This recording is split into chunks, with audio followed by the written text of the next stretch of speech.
আসসালামু আলাইকুম। আধুনিক প্রযুক্তি সম্প্রসারণের মাধ্যমে রাজশাহী বিভাগের কৃষি উন্নয়ন প্রকল্পের আওতায় বাস্তবায়িত একটি রোপা আমনের একটি প্রদর্শনীতে আমরা আজকে এসেছি। আজকে আমি যে ধানের জমিটাতে দাঁড়িয়ে আছি, এই ধানের জমিতে আমরা ধানের ক্ষেত্রে আধুনিক যত প্রযুক্তি রয়েছে সেগুলোকে আমরা এখানে অ্যাপ্লাই করেছি। আমরা জানি বর্তমানে ধানের একটা প্রমাণিত প্রযুক্তি হচ্ছে এলএলপি, অর্থাৎ লাইন, লোগো এবং পার্চিং। আজকের এই ভিডিওতে আমি লাইন, লোগো, পার্চিং বিষয়ে ডিটেলস কথা বলার চেষ্টা করব। লাইন লোগো পার্চিং মূলত একটা টার্ম যেটা ধানের ক্ষেত্রে ব্যবহার করা হয়। আমরা যদি লাইনে ধান লাগাই তাহলে আমাদের ধানের ফলনটা অনেক বেশি হয়।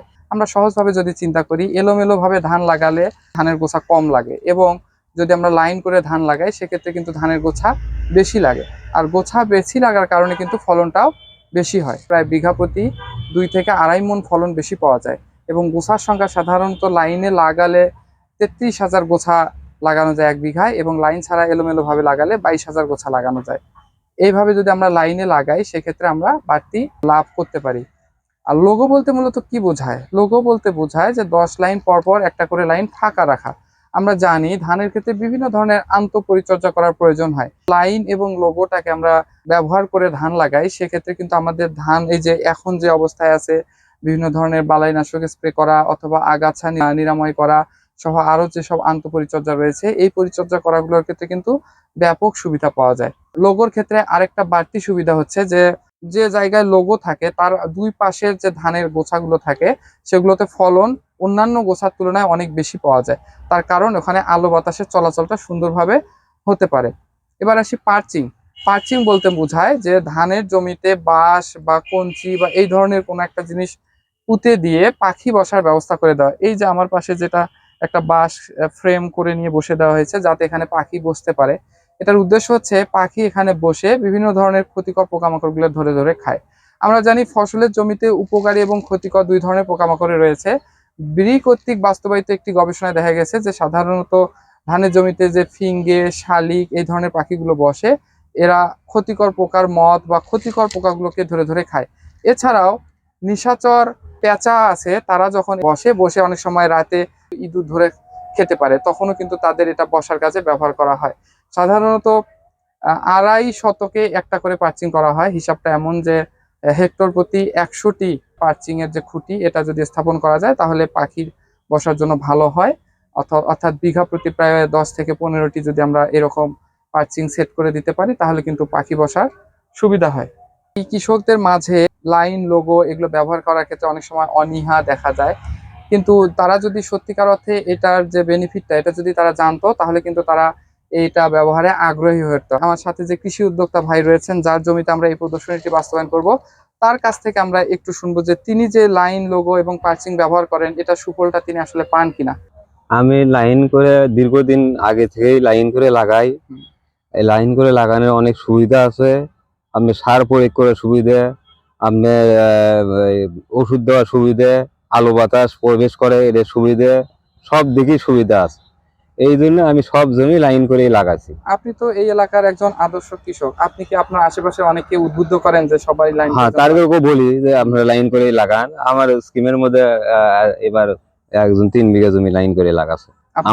আমার কথা শুনে যাক, খুব ভালো লাগলো। আমার আপনি তো মানে যখন যে ধানই আবাদ করেন সব সময় লাইন করে হ্যাঁ, তো সবসময় লাগান। আমি লাইন করি।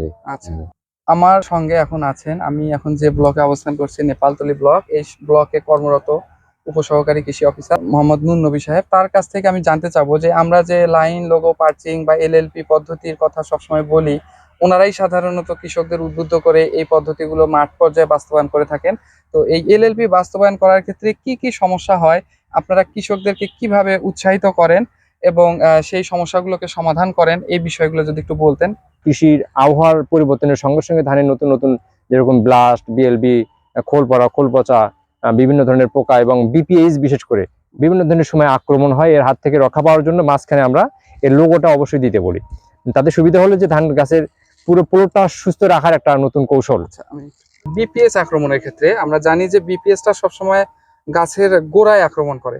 সেক্ষেত্রে যদি আমাদের এই লাইন এবং লোগো ঠিক করা না থাকে, আমরা বিপিএসটা হয় সাধারণত ধানের শেষ স্টেজের দিকে, তখন কারণ বিপিএস থাকে গাছের গোড়ায় একদম মাটির কাছাকাছি, আপনি উপরে স্প্রে করলে কখনোই এটাকে নিয়ন্ত্রণ করা যায় না। বিপিএস কে স্প্রে করার আগে গোছাগুলোকে একটু বিলি করে দিতে হয় যাতে তারা উপরে উঠে আসে, এবং লাইন করা না থাকলে এই কাজটা বা এই আন্তঃপরিচর্যাটা করা খুবই কঠিন হয়ে পড়ে।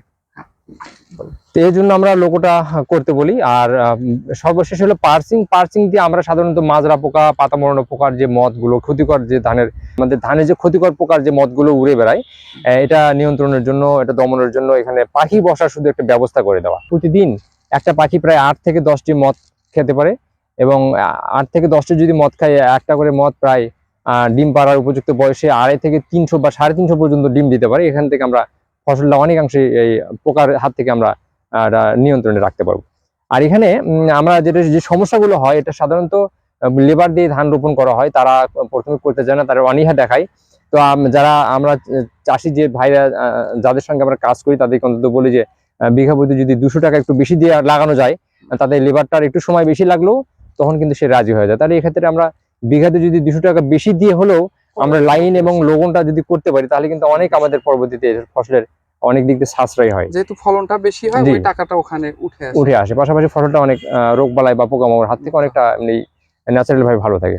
আর এখানে আমরা পার্সিং এর ছোট্ট একটা তথ্য দিতে চাই, সেটা হলো যে আমরা টি আকৃতির পার্সিং দিচ্ছি। অনেকেই এখানে একটা লোহা ব্যবহার করে। স্যার এখানে দেখবেন আপনি, আমরা কিন্তু এখানে প্রতিটা পার্সিং এই আমরা পরামর্শ দিচ্ছি 2টি করে লোহা দেওয়ার জন্য। কারণ একটা লোহা দিলে পাখি যখন এই পাশে বসবে, তখন এই পার্সিংটা কিন্তু হালে যাবে। এটা কিন্তু হালবে না স্যার। 2টা লোহা 2 পাশে দিছি, কারণ হলো যে দিতে বলছি একটু শক্ত হয়, ব্যালেন্সটা ঠিক থাকবে।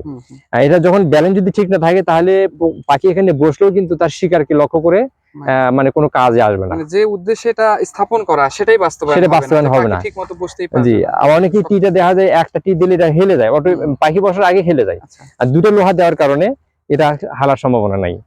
একটা বা একাধিক পাখি বললে সমস্যা নাই। এটা টিটা অবশ্যই আমাদের একটা ব্যালেন্স যাতে ধরতে পারে, সেজন্য একটু শক্ত করে দিতে হবে। এবং এটা হলো আমাদের পার্সিং দেওয়ার মূল উদ্দেশ্য। এই স্থাপন করার উচ্চতাটাও একটা, কিন্তু এটা উচ্চতা হলো যে আমাদের যে ফ্লাওয়ারিং স্টেজ যে সময়টা আসবে, ফ্লাওয়ারিং স্টেজ আসে যাতে এই টিটার উপরে না ওঠে। ফ্লাওয়ারিং স্টেজ অবশ্যই ধানের নিচে আসবে, নিচ পর্যন্ত থাকবে। খুব বেশি উপরে হলো পাখি যখন উঠবে, ব্যালেন্সটা সে কন্ট্রোল করতে পারবে না। আমাদের আসলে এই যে প্রযুক্তিগুলো মাঠ পর্যায়ে বাস্তবায়ন করাটা আমাদের জন্য খুব কঠিন। কিন্তু যেগুলো প্রমাণিত প্রযুক্তি, যেগুলো আমরা জানি যে এটা থেকে আসলে আমরা শুধু উপকারটাই পেতে পারি, সেগুলো আমার মনে হয় যে আমাদের সবারই গ্রহণ করা উচিত, যাতে আমরা এই সনাতন বা খোরপোশ কৃষি থেকে আধুনিক কৃষিতে আমরা যেন নিজেদেরকে উন্নীত করতে পারি। আজকের ভিডিও এখানেই শেষ করছি। ধন্যবাদ।